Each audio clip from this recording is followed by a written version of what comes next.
خداوند یسوع المسیح ہمارے منجی یشوع مشیح کے عظیم جلیل اور قدوس نام میں آپ کی سلامتی ہو۔ نبیوں کی کہانی پروگرام کے ساتھ ہارون خان آپ کی خدمت میں حاضر ہے۔ ہم فرسٹ کنگز کو، پہلے سلاطین کو، راجوں کی کتاب کو سیکھتے جا رہے ہیں اور آج اس سلسلے کی دوسری قسط ہے۔ ہم فرسٹ چیپٹر کو آج باقاعدہ سیکھنا شروع کریں گے، اور پیشتر اس کے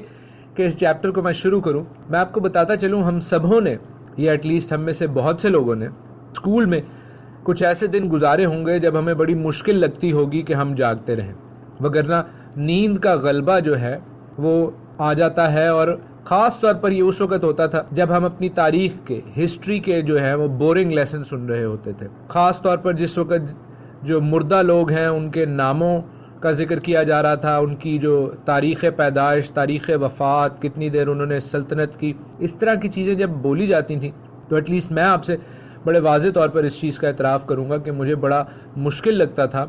جاگتے رہنا، اس لیے کہ ہم ان لوگوں کے ساتھ آئیڈینٹیفائی نہیں کر سکتے تھے، اس لیے کہ ہم ان لوگوں کے ساتھ لنک اپ نہیں کر سکتے تھے۔ کئی دفعہ یوں ہی ہوتا ہے جب خداوند کے خادم خداوند کے کلام کے حوالے سے کچھ چیزیں بتانے لگتے ہیں، تو میں ہر کسی کا تو نہیں کہتا، لیکن بہت سے لوگ شاید اس وقت بھی نیند کے غلبے سے متاثر ہوتے ہوں، افیکٹ ہوتے ہوں، اس لیے بھائی اور بہنوں، کیونکہ وہ خداوند کے کلام سے ان لوگوں کے ساتھ کنیکٹ نہیں ہوتے، وہ لوگ جو خداوند کے چنے ہوئے تھے۔ خداوند اس کتاب میں، بائبل مقدس میں، جب ہمیں اسرائیل کی ہسٹری بتاتا ہے، جس کو اس نے اپنا بیٹا کہا ہے، آنکھ کی پتلی کہا ہے، چنے ہوئے لوگ کہا ہے، کاہنوں کا فرقہ کہا ہے، اور وہی وعدے خداوند تعالیٰ اپنے بیٹے کے لہو کے وسیلہ سے اپنے ماننے والوں کے ساتھ بھی، ہمارے ساتھ بھی کرتا ہے، تو بھائی اور بہنوں، ہمیں اس لنک کو، اس آئیڈینٹی کو سمجھنے کی ضرورت ہے جو کلام کے ان پیٹریارکس کے ساتھ، ابراہیم، اسحاق اور یعقوب اور ان کی اولاد، ان کی نسل کے ساتھ ہمارا ہونا چاہیے۔ یہ ایسے ہی ہے جیسے کئی دفعہ لوگ کسی کو فوٹو البم دکھاتے ہیں، اور اگر تو آپ ان لوگوں کو جانتے ہوں تو آپ بڑے شوق سے، بڑی تجسس سے دیکھیں گے کہ کون کس کے ساتھ کھڑا ہے، لیکن اگر آپ ان کے جانتے ہی نہ ہوں، وہ آپ کی فیملی کے لوگ ہی نہ ہوں، وہ آپ کے خاندان کے لوگ ہی نہ ہوں، آپ کے رشتہ دار نہ ہوں، تو آپ اس فیملی البم کے ساتھ کوئی لنک نہیں کر سکتے۔ کلام مقدس بھی ایسا ہی ہے۔ بھائی اور بہنوں، یہ ہماری فیملی کا البم ہے، یہ ہماری فیملی، ہمارے آباء و اجداد کی سٹوریز ہیں۔ فرسٹ کنگز میں، سلاطین میں ہمارے آباء و اجداد کی سٹوریز ہیں۔ ہمیں اس لنک کو، اس آئیڈینٹی کو، اس تعلق کو سمجھنے کی ضرورت ہے جو کلام کے ساتھ، کلام کے ان لوگوں کے ساتھ، ان گھرانوں کے ساتھ ہمارا ہونا چاہیے۔ کل جب ہم نے اس کتاب کو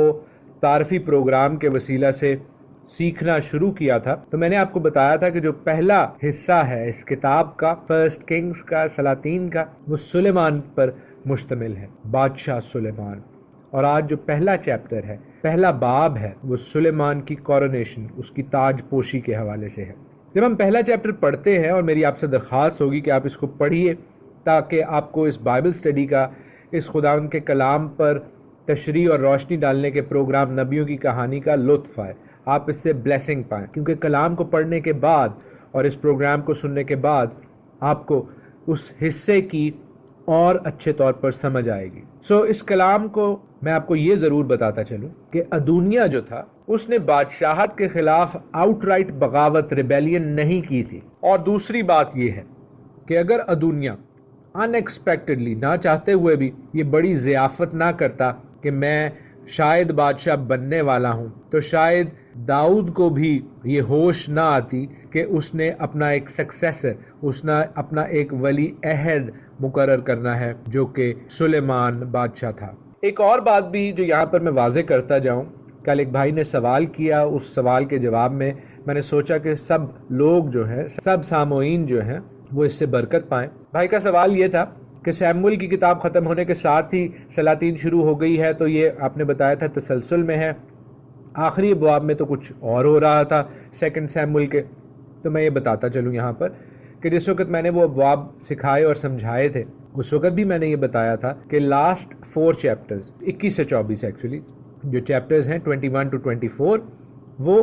متفرق کہانیاں تھیں، وہ ایک اپینڈکس کے طور پر تھے کہ جو کچھ داؤد کی سلطنت میں ہوا۔ ایکچولی یہ کنٹینیویشن ہوگی 20ویں باب کے بعد سے، 20th چیپٹر آنورڈز، جس وقت ہم سبا بن بکری کی بغاوت کا سنتے ہیں۔ وہاں پر 2 بغاوتوں کا ذکر ہے، ایک پہلے ابی سلوم نے کی تھی اور اس کے بعد یہ شوا یا سبا بن بکری نے کی تھی۔ تو وہاں پر جب کہانی ختم ہوتی ہے اور اگلے 4 ابواب جو ہیں، نیکسٹ 4 چیپٹرز جو ہیں، وہ ایک اپینڈکس کے طور پر جو کچھ داؤد کی دور حکومت میں ہوا وہ بتاتے ہیں۔ پھر اس کے بعد یہ فرسٹ کنگز، پہلا سلاطین شروع ہوتا ہے۔ سلاطین کی کتاب کچھ اس طرح شروع ہوتی ہے کہ داؤد بادشاہ بڈھا اور کہن سال ہوا اور وہ اسے کپڑے اڑاتے تھے پر وہ گرم نہ ہوتا تھا۔ داؤد ہمیں قریب الموت نظر آ رہا ہے، جیسے میں نے کل ذکر کیا، اور نہایت بوڑھا نظر آ رہا ہے۔ کیوں؟ کیونکہ اس کی عمر تو محض 70 برس تھی۔ تو یہ اتنی زیادہ کمزوری، اتنی زیادہ فریلٹی کیوں؟ اس لیے بھائی اور بہنوں کہ جو کچھ اس نے اپنی لائف ٹائم میں سٹریس اور بیٹلز اور ڈیزرٹ ولڈرنس اور فٹیگ میں سے گزرا، ان تمام چیزوں میں سے گزرنے کے بعد ان کا کانسیکوینس داؤد کے بدن پر ہوتا ہے۔ بے شک وہ خداوند کا ممسوح تھا، بے شک وہ خداوند کا بچایا ہوا تھا، لیکن یاد رکھیے کہ یہ سب روحانی ریل میں ہیں۔ ہمارے بدن فانی ہیں اور ان فانی بدنوں پر ان سارے واقعات کا، حالات کا اثر ہوتا ہے۔ میں اس میں تھوڑا سا کچھ اور بھی ایڈ کرنا چاہوں گا، اور وہ یہ ہے کہ داؤد نے اپنی زندگی کے آخری ایام میں جو بیت سبا کے بعد سے اس کے حالات تھے، اوریا کے حوالے سے جو سچویشن ہوئی، جس کو ہم نے تفصیل سے دوسرے سیموئیل کی کتاب میں سیکھا، سمجھا، اس بات سے، اس واقعے سے جو زمینی نتائج داؤد کی زندگی پر مرتب ہوئے، انہوں نے اس کے جسم پر بھی امپیکٹ چھوڑا، اثر چھوڑا۔ اچھا، اب جو اس کا جسم گرم نہیں ہو رہا تھا، یہ کوئی بہت یونیک سچویشن نہیں ہے، کوئی ایسی اچنبے کی بات نہیں ہے۔ بہت سے بزرگ، بہت سے ایلڈرلی ایسے ہوتے ہیں، اسپیشلی آپ کیئر ہومز وغیرہ میں دیکھیے کہ وہاں پر جو ٹیمپریچر ہوتا ہے وہ بہت ہائی رکھا جاتا ہے تاکہ بوڑھے جو ہیں ان کو سردی نہ لگے۔ گرمیوں کے موسم میں بھی وہاں پر جو ہیٹنگ ہے وہ آن رہتی ہے۔ اب اس کی اس کمزوری کا انہوں نے کیا علاج ڈھونڈا؟ جو اس کے لوگ تھے آس پاس، انہوں نے کہا کہ ہم ایک خوبصورت جوان کنواری کو ڈھونڈیں گے جو بادشاہ کے حضور کھڑی رہا کرے، اس کی خبر گیری کیا کرے اور اس کے پہلو میں لیٹ رہا کرے۔ اب یہ بھی کوئی یونیک بات نہیں ہے، میڈیکلی یہ بات آج بھی ایکسیپٹیڈ ہے کہ جو شخص ہائپوتھرمیا کا شکار ہوں، جن کو ایمرجنسی ٹریٹمنٹ چاہیے ہو، باڈی ٹیمپریچر ڈینجرسلی لو ہو، تو اس وقت ان کے اوپر بلینکٹس ڈالنے سے بات پوری نہیں ہوتی۔ بلینکٹس یا کمبل ڈالنا بیسیکلی انسولیٹ کر دیتا ہے، لیکن بلینکٹس ہیٹ پروڈیوس نہیں کرتے۔ سو کسی دوسرے شخص کے جسمانی میٹابولزم کا، اس گرمی کا فائدہ اٹھا کے اس کو ساتھ رکھنے کی کوشش کی جاتی ہے، اور یہی کام یہاں پر کیا جا رہا تھا۔ یہ لڑکی کسی طور پر بھی اس کے لیے کسی سیکشل سلیو کا کردار نہیں ادا کر رہی تھی، بلکہ یہ اس کی کیئر ٹیکر تھی۔ دیکھیں صاف لکھا ہے کہ اس کی خبر گیری کیا کرے، جیسے کیئررز ہوتے ہیں، اور ضرورت پڑنے پر جب وہ انتہائی کمزور ہو، انتہائی اس کا جسم جو ہے ہائپوتھرمک سچویشن میں جا رہا ہے، باڈی ٹیمپریچر کم ہو رہا ہے، تو وہ اس کے ساتھ لیٹ رہا کرے۔ جن چیزوں کی وجہ سے لوگ غلط سوچ کا شکار ہوتے ہیں وہ یہ اس طرح کے کی ورڈز ہیں، جیسے ساری مملکت میں خوبصورت لڑکی تلاش کرو۔ اب خوبصورت لڑکی کیوں تلاش کرو؟ اس لیے کہ بھائی اور بہنوں، خوبصورتی جو ہے گزشتہ زمانوں میں بھی اور آج کل بھی جنرلی زیادہ طور یہی سمجھا جاتا ہے کہ جو خوبصورت ہے اس پہ خداوند کی بلیسنگ ہے، ایک چیز۔ دوسری چیز یہ، چونکہ بادشاہ کو ہر چیز بیسٹ ملنی چاہیے، بیسٹ کھانا، بیسٹ کپڑے، تو بیسٹ اور خوبصورت لڑکی ہی اس کو ملنی چاہیے تھی اس سچویشن میں، اس کیئرر کے رول کے لیے بھی۔ اور یہ چیز واضح رکھیں کہ وہ لڑکی کسی طور پر بھی بادشاہ کی سیکشل سلیو یا اس کی حرم یا بیوی کے سٹیٹس میں نہیں تھی، اس لیے کہ چوتھی آیت میں بڑا کلیئرلی لکھا ہوا ہے ہم سبوں کو بتانے کے لیے کہ بادشاہ اس سے واقف نہ ہوا۔ کیوں؟ کیونکہ وہ بادشاہ کی صرف کیئرر تھی اور وہ بادشاہ کے حرم میں شامل نہیں تھی۔ سو یہ چیز کچھ ابواب آگے جا کر ہمیں مزید ہیلپ کرے گی سمجھنے میں۔ 5ویں آیت میں ہم دیکھتے ہیں ادونیا جو بیٹا ہے حجیت کا، یہ چوتھا بیٹا تھا جو بادشاہ داؤد سے پیدا ہوا۔ ادونیہ کا مطلب ہے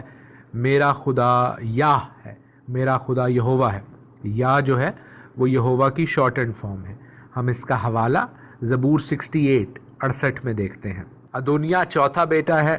تو یاد رکھے کہ اس کا حق پہلے 3 بھائیوں کے بعد ہے۔ پہلے 3 کون تھے؟ پہلے 3 تھے امنون جو اس کو